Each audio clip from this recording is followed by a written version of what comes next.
이재명 대통령과 여야 대표의 오찬 회동이 당일 갑작스레 무산됐습니다. 장동혁 국민의힘 대표가 12일로 예정됐던 이재명 대통령과의 청와대 오찬 회동을 거부한 탓입니다. 예정 시간을 1시간 남겨놓고 청와대에 불참 결정을 알렸습니다. 이에 청와대는 매우 유감이라며 오찬을 취소했습니다.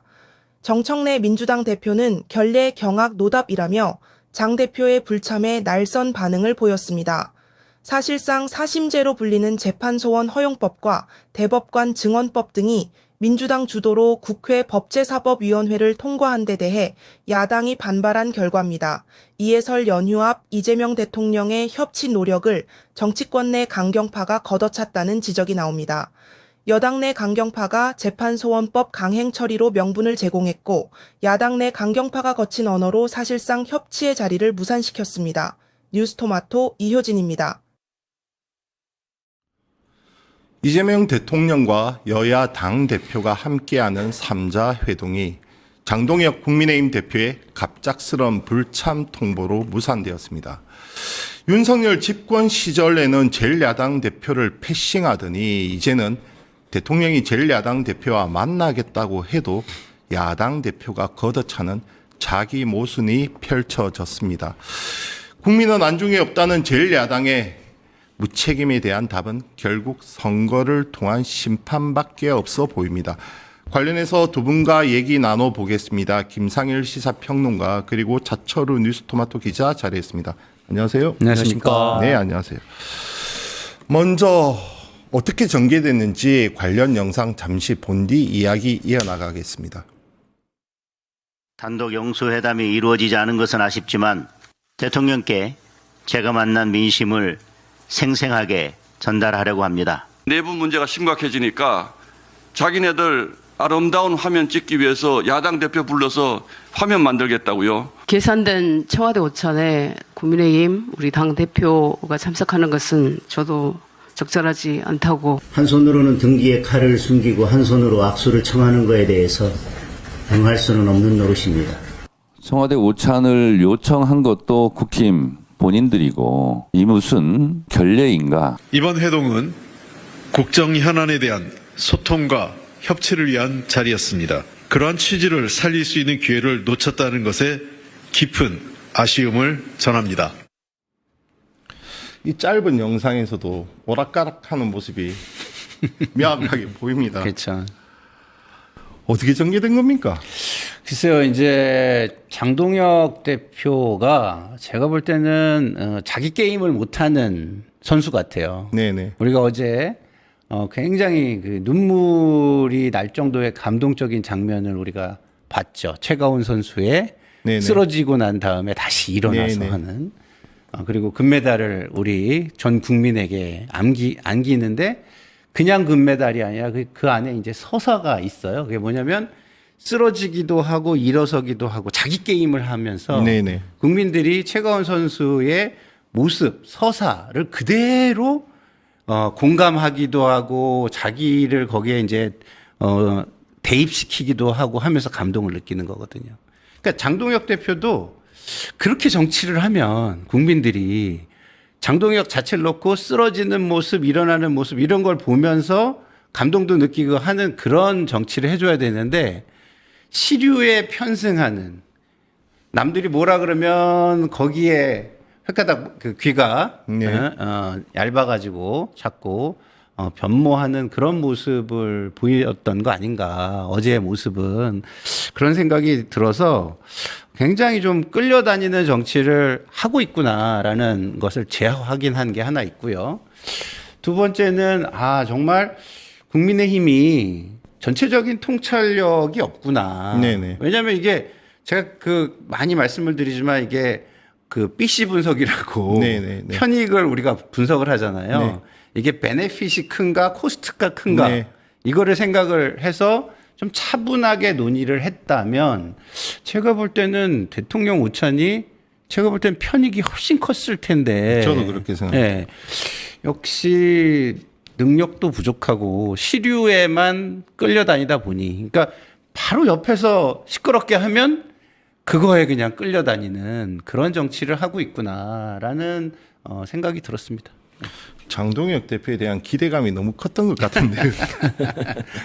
기대는 안 했습니다. 현상을 저는 그냥 보고 말씀드린 겁니다. 자기 중심에 있는 정치를 지금까지 보인 적이 없지 않습니까? 한때는 저 한동훈 전 대표와 같이 손을 잡다가 지금은 한동훈 전 대표를 내치는 축출하는 그러한 정치까지 하는데, 그런데 대통령과의 회동은 그냥 단지 대통령과의 회동뿐만 아니라 국민에게 보이는 모습이고 다짐이기 때문에 설사 그 자리에서 이견이 확인될지라도, 그리고 제1야당의 목소리를 일방적으로 전달할지라도 만나는 모습은 분명히 필요하다 보였는데, 그걸 참 걷어차서 저는 이해하기가 너무 어려웠습니다. 어제 국민의힘 반응은 어땠습니까? 이게 뭐 사실 이제 지도부 차원에서 반대를 한 거잖아요. 이제 근데 이제 의원총회에서는 이제 김용태 의원이 그런 말을 했다고 해요. 이제 이 대통령 면전에서 이제 정치 그렇게 하지 마시라면 식탁이라도 업고 나왔어야 한다. 그리고 대법관 증언하지 말라고 얘기를 했어야 된다. 이런 얘기들이 나오거든요. 근데 그 말은 저도 이제 김용태 의원의 말에 좀 동의하는 게, 뭐 앞에서는 뭐 기자회견을 통해서 이제 뭐 명분은 이제 뭐 대법관 증언이다 이렇게 설명은 했지만, 실제로 그런 의사를 전달하려면은 면전에서 전달하는 게 맞다고 생각을 하고, 네. 밥 한 끼 먹기 참 이렇게 힘든가 이렇게 생각이 들었습니다. 의총에서는 뭐 그러면 이번 만남 회동이 불발된 것에 대해서 장동혁 대표를 좀 성토하는 목소리가 더 컸나요? 반반으로 갈렸죠. 결국에는 이제 뭐 이제 소장파들은 이제 성토하는 목소리를 강하게 냈고, 아무래도 이제 말씀드린 대로 김용태 의원 같이 이제 앞에서 계속 말을 했어야 했다, 이런 분위기가 계속 이어졌었습니다. 어제 일단 지도부의 반대 명분은 두 가지였습니다. 첫 번째가 그 전날 국회를 통과한 일종의 사심제 법안, 그 관련해서 하나. 그다음에 두 번째가 지금 조국 혁신당과의 합당 문제로 민주당이 많이 시끄럽지 않습니까? 특히 청와대 의중과 이제 정청래 대표가 좀 상이한 행보를 보였다는 것이 일반적인 해석인데, 때문에 두 사람이 싸움이 끝나고 화해하는 장면에 들러리로 왜 서냐. 그렇죠. 그 두 가지가 공개적으로 나왔단 말이에요. 어떻게 보십니까? 이 반대 명분에 대해서. 그러니까 아까도 제가 말씀드렸지만 자기 정치를 보여줘야죠. 예? 국민이 그렇게 수준이 낮지가 않습니다. 굉장히 높은 수준을 가지고 우리 정치를 바라보고 있어요. 그래서 제가 많은 방송에서 정치권에 나름의 소망을 가지고 드리는 말씀이 뭐냐면, 정치는 경연이다. 이게 싸움이 아니다. 상대방을 죽인다고 해가지고 국민이 박수 쳐주는 게 아니라, 상대방과 다르게 내가 국민을 위해서 어떤 희생을 치르고 있고 어떤 길을 가려고 하는지를 자꾸 이야기해줘야 하고, 거기에서 선택을 받는 거다라고 제가 말씀을 드리는데, 지금 그 국민의힘의 정치는 싸워서 나랑 다른 사람은 다 죽여 없애야 되는 정치를 하고 있는 거예요. 그러니까 지금 이런 대통령과의 오찬도 그렇게 보이는 거죠. 이게 우리가 저 사람들을 싸워서 가가지고 무찌르고 굉장히 길을 꺾어놓고 무릎을 꿇리고 해야 되는데, 그게 아니라 저 사람들끼리 조금 화해를 하면 우리가 싸우는 데 있어서 전력이 조금 보강될 것 같아. 너무 이런 단순한 생각을 하는 거거든요. 그럼 국민은 없는 거예요. 싸움의 대상만 있고. 근데 국민들은 지금 당연히 이번 합당의 찬반 논쟁을 보면서 민주당에 대한 문제의식도 가질 수 있어요. 그죠? 그러면은 국민의힘에서는 우리는 뭐가 다르다라는 거를 보여주면서 저기는 좀 대안이 될 수 있겠네. 좀 다른 모습을 보이네. 그리고 윤 어게인만 있는 게 아니네라는 걸 좀 보여줘야 되는데, 저렇게 하면은 국민 입장에서는 저기는 한참 멀었구나. 국민을 위해서 정치를 하는 게 아니라 결국은 윤 어게인으로서 똘똘 뭉쳐서 그 상대방을 죽여서 권력을 차지하려는 그런 의도만 가지고 있는 사람들이구나, 이렇게 바라볼 거라는 거죠. 그래서 저는 정말 이 1시간 전에 대통령과의 오찬을, 그것도 대통령의 잘못도 아니잖아요. 네? 만나야 되는 본인들이 생각할 때 그 다른 이유를 들어가지고 이 두 사안을 분리도 못하면서 이거를 호도해가지고 하나로 뭉뚱그려서 본질을 제대로 사안별로 분리해내지도 못하는 이런 모습을 보이면서 이런 굉장히 전례 없는 이게 무례죠. 진짜 무례한 행동이죠. 이런 무례한 행동을 하는 것은 제가 볼 때는 정말 정치를 할 자격조차를 의심케 하는 그런 모습이다. 이런 생각을 다시 저는 하게 됩니다.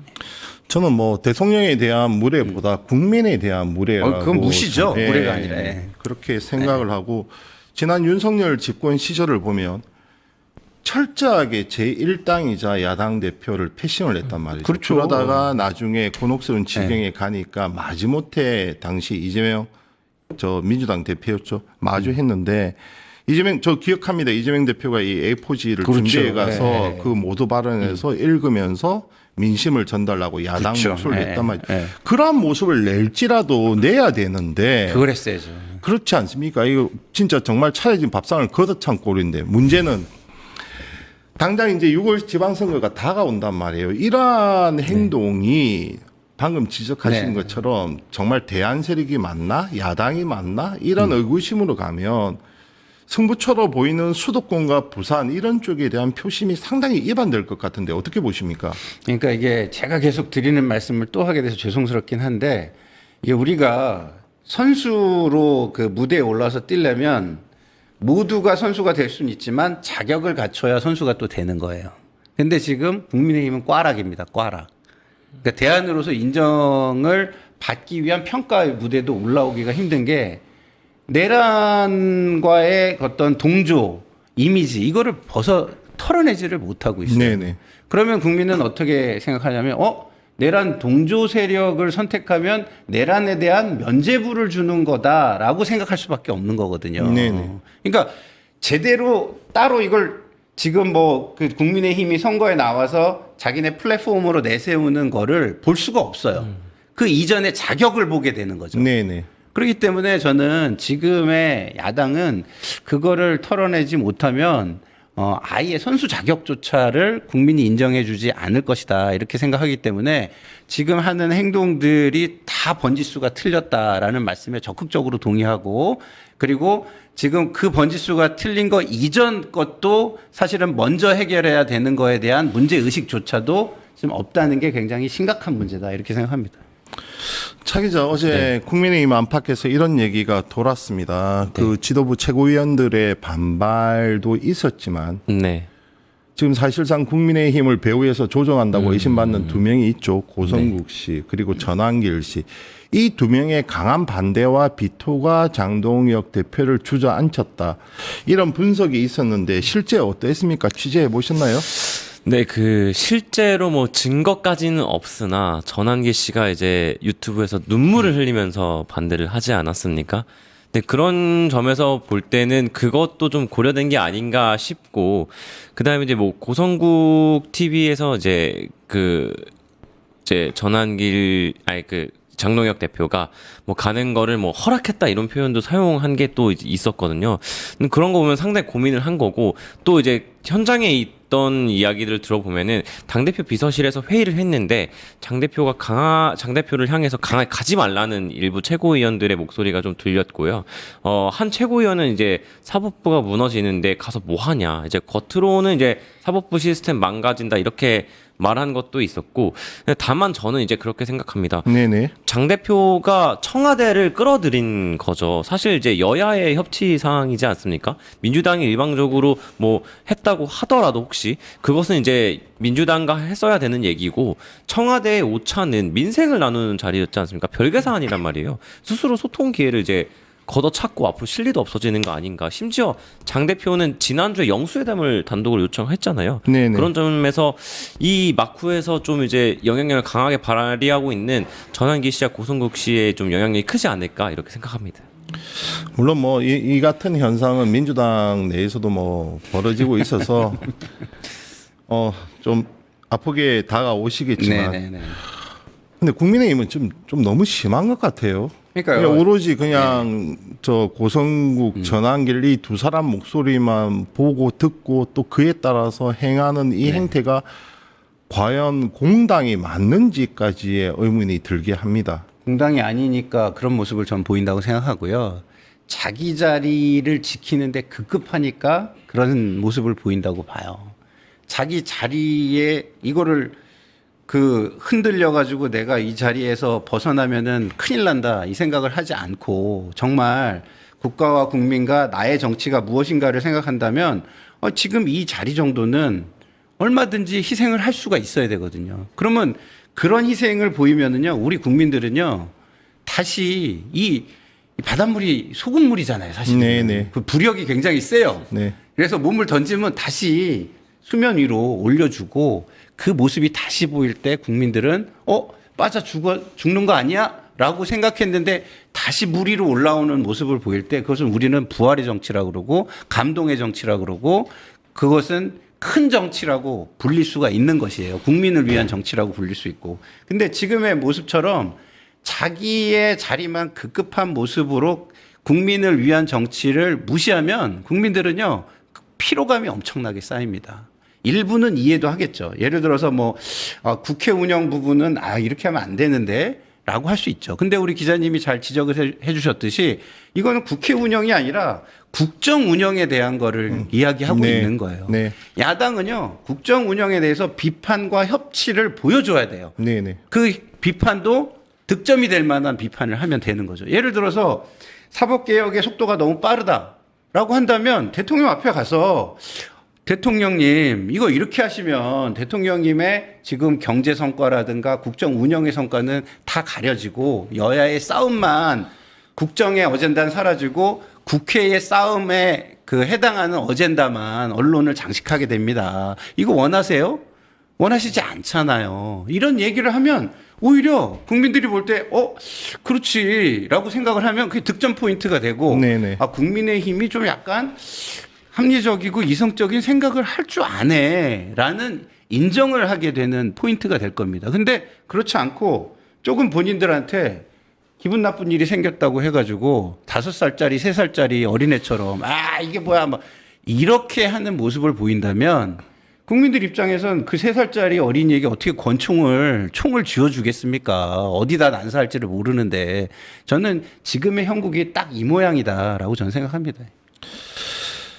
시간이 지날수록 정말 조그만 기대마저 저버리게 하는 것 같습니다. 투정도 좀 정도껏 부리길 바랍니다. 국민의 외면은 깊어가고 곧 선거는 다가옵니다. 두 분과 함께했습니다. 김상일 평론가, 자초로 기자였습니다. 두 분 설 잘 보내시고요. 네. 감사합니다. 새해 복 많이 감사합니다. 네. 새해 복 많이 받으세요. 네.